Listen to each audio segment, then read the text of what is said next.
आज बात किया की आने वाली एक नई कार की करेंगे। आपको याद होगा 2022 में टोयोटा ने हाइब्रिड एसयूवी से भारत में एक नया ट्रेंड शुरू किया था। वो कार थी Toyota Urban Cruiser high rider.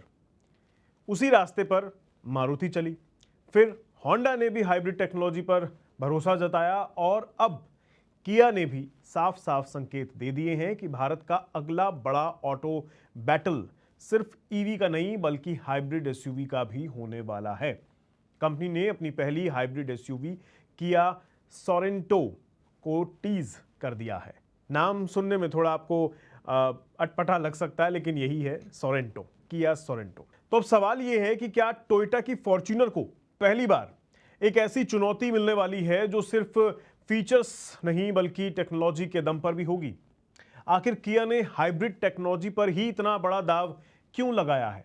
Electric पर भी तो दाव लगाया जा सकता था, उधर तो ज्यादा जोर है सरकार का भी, लेकिन किया ने हाइब्रिड चूज किया है।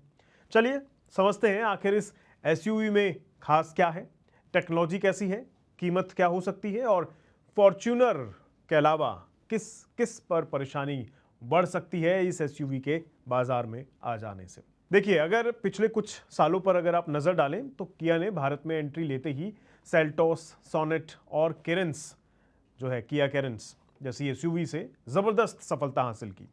लेकिन एक चीज कंपनी के पोर्टफोलियो में हमेशा गायब रही, एक प्रीमियम फ्लैगशिप एसयूवी की।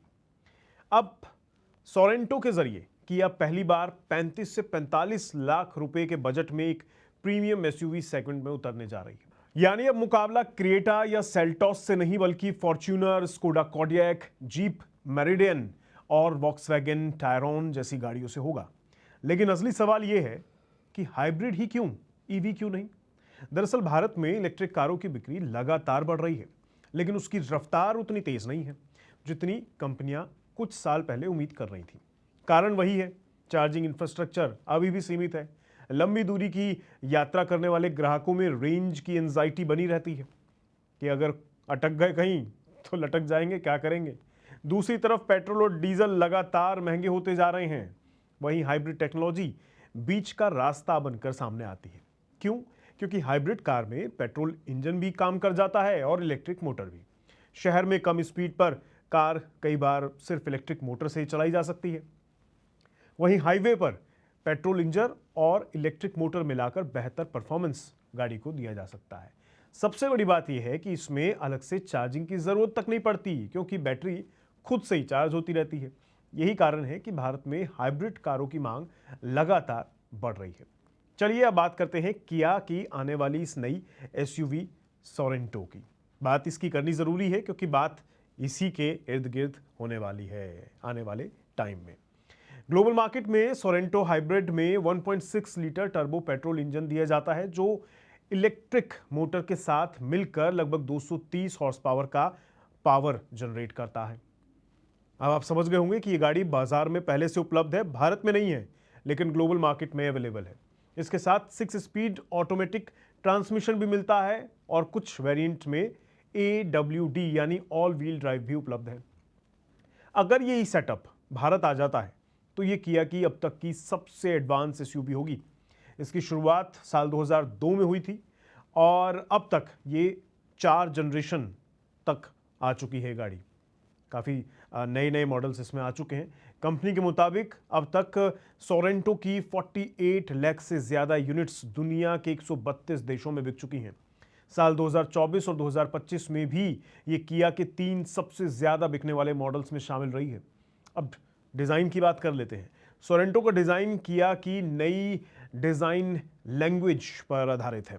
सामने से बड़ी टाइगर नोज ग्रिल देखने को मिलती है, वर्टिकल एलईडी हेडलैम्प्स हैं इसके अंदर, टी शार्प्ड ARLs है, कनेक्टेड एलईडी टेल लैम्प्स हैं और एक दमदार रोड प्रेजेंस इसमें आपको देखने को मिल सकती है। यानी ये एसयूवी देखने में बिल्कुल प्रीमियम सेगमेंट की फील देती है।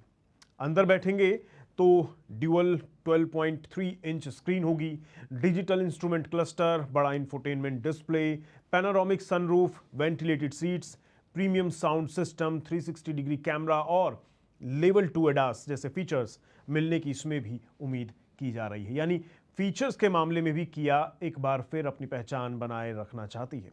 लेकिन सबसे बड़ा सवाल, क्या सोरेंटो फॉर्च्यूनर को टक्कर दे पाएगी? देखिए, फॉर्च्यूनर की सबसे बड़ी ताकत क्या है?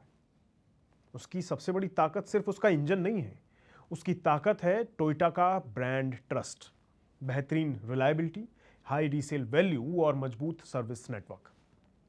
इन्हीं वजहों से फॉर्च्यूनर आज भी इस सेगमेंट की सबसे ज्यादा बिकने वाली एसयूवी है।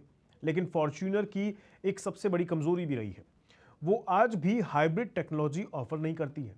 इंटीरियर भी कई लोगों को पुराने जमाने का लगता है और फीचर्स के मामले में भी कई नई एसयूवीज उससे आगे निकल चुकी हैं। यही चीज किया के लिए एक मौका बन सकती है।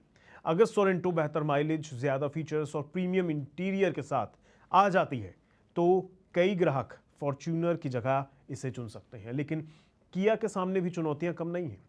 दरअसल इस प्राइस सेगमेंट में ग्राहक सिर्फ फीचर्स नहीं देखता है, वो ब्रांड की इमेज भी देखता है, लॉन्ग टर्म रिलायबिलिटी भी देखता है, मेंटेनेंस की कॉस्ट देखता है और सबसे ज़रूरी रीसेल वैल्यू भी तो देखी जाएगी।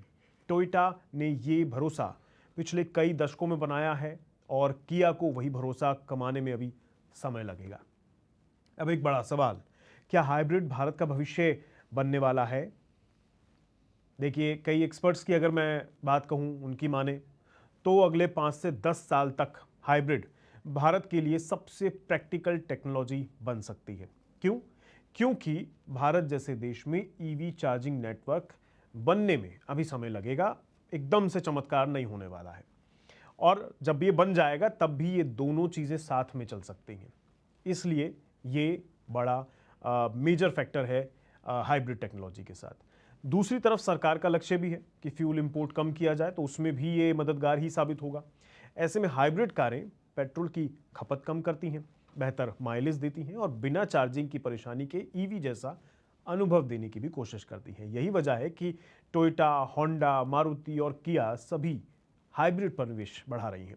अब देखने वाली बात यह होगी कि क्या भारतीय ग्राहक टोयोटा के भरोसे को चुनेगा या फिर किया के फीचर्स, टेक्नोलॉजी और हाइब्रिड माइलेज पर दाव लगाएगा। आप अपनी राय नीचे जरूर कमेंट बॉक्स में दीजिएगा कि आप किसे पसंद करेंगे, आप किस पर ज्यादा भरोसा जताएंगे।